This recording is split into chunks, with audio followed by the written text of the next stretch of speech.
Good afternoon, ladies and gentlemen, and welcome to another video with myself, Hydra. Today we're going to be discussing how to go on your first operation within Necromunda Underhive Wars. Now, we are not going to just simply say, click on this button, which you can certainly do so. We're going to talk through the process and walk you through what everything is. So if we highlight a particular operation, I would just make note at this point that I have not recruited anyone into my gang yet. I would strongly suggest you go and start an operation first, and just trust me for a moment, it'll all make sense very shortly.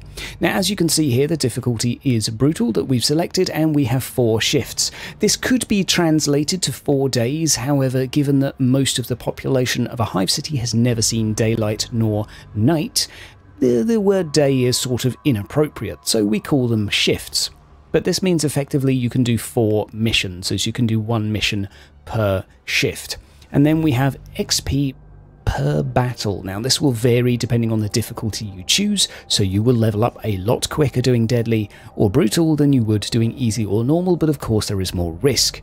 Enemies do also increase as well. So we start off with 2 and we end up with 3 enemy gangs. Now, why is this relevant? If there's only 2 enemy gangs, you're more likely to go on missions where you don't bump into one of the enemy gangs. Now, this is nice because you effectively get free loot and free XP.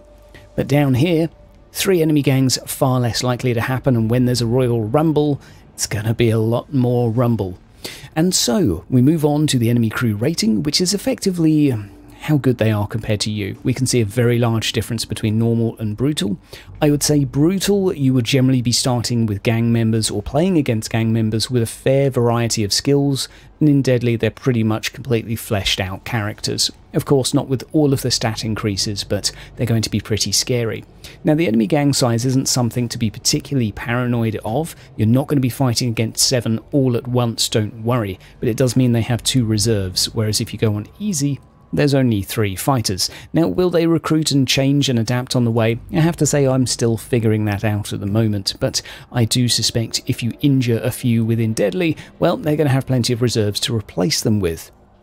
Now, if we go and check out down here, what does this mean? We have 3 tiers of reward. The first line is actually how many resources you have to gather in order to get the second 2 lines, which are the rewards. This is a casket. 1, 2, or 4 of them you will get, depending on if you get this, or this amount of resources from your total expedition of your 4 shifts.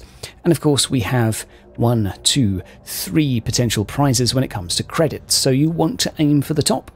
1,750 credits and 4 caskets if you can get 350 resources.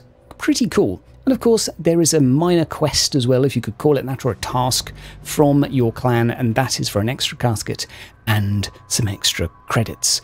And that, of course, is to kill mechanics, 10 of them in total. Not the easiest thing to do, but if you see mechanics, get them, and you can increase the bonus reward from this later on. So we're going to click confirm here. Now, why are we still not recruiting anyone? Well, we get to choose our facilities at this point. I'm going to go for a training ground. I always go for a training ground because it makes hiring fighters a lot cheaper, skill upgrades cheaper, and stat upgrades cheaper. We're going to go ahead and select that. And because we haven't spent or recruited any XP or fighters yet, we've now got those bonuses applying. So that's why we haven't recruited anyone yet. You can go for a medical lab. You could go for a den and brewery, or you could go for a salvaging bench if you want extra pieces of armor. I'm going to go for a medical lab because I'm doing brutal and I'm expecting my characters to die. Now, you won't have any infamy points on your first playthrough, but if you can complete some of these tasks on the right hand side, then guess what? You're going to get infamy points and you can spend them. Now, you won't be able to do this, but I'm going to show you something pretty cool that you can do. You can have a little look around for Promise of Glory on the last tab here. For 10 points, you get a rank 5 fighter. It's pretty cool. Now, there's lots of other cool ones, but I'm going to have a little hunt around as well. We have a haggler here, which generally makes things cheaper. There's all sorts of things you can get. I'll go for another random juve. Yes, I hunted this one out specifically. You can increase his rank.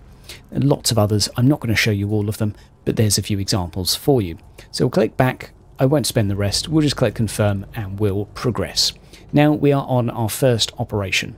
A valid crew is required before entering a mission. Fine. We can go back and deal with that in a moment. Here are the gangs on the left-hand side as presented. You will be faced with a choice each time of 2 missions, with an exception. Occasionally you will find Archaeotech, and when you do, you must get it, because if you don't, your clan house will probably hang you out to dry. So you have to all meet at Archaeotech missions. You have no choice. Otherwise you get to select, and you don't know what the enemy is going to pick. So you might bump into one of them, you might bump into all of them. You'll just have to wait and see.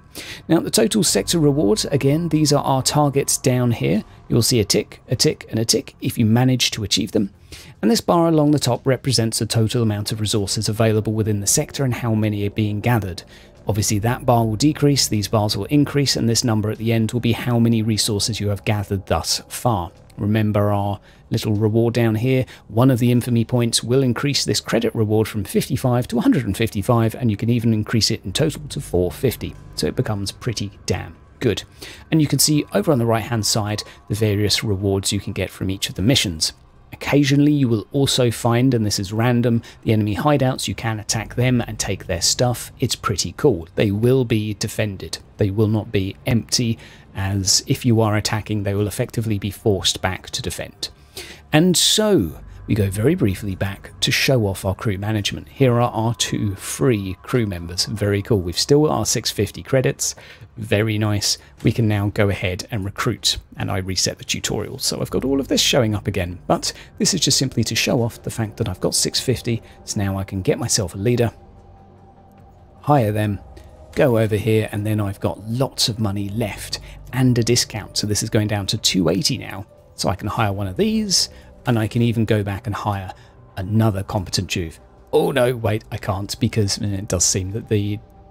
Oh, we're so close, 30 out, but still, you have a little bit of money left to spend on perhaps a reserve or anything of your choice. Now, that is an operation, that's how it works. Enjoy, go forth and have some fun in this game.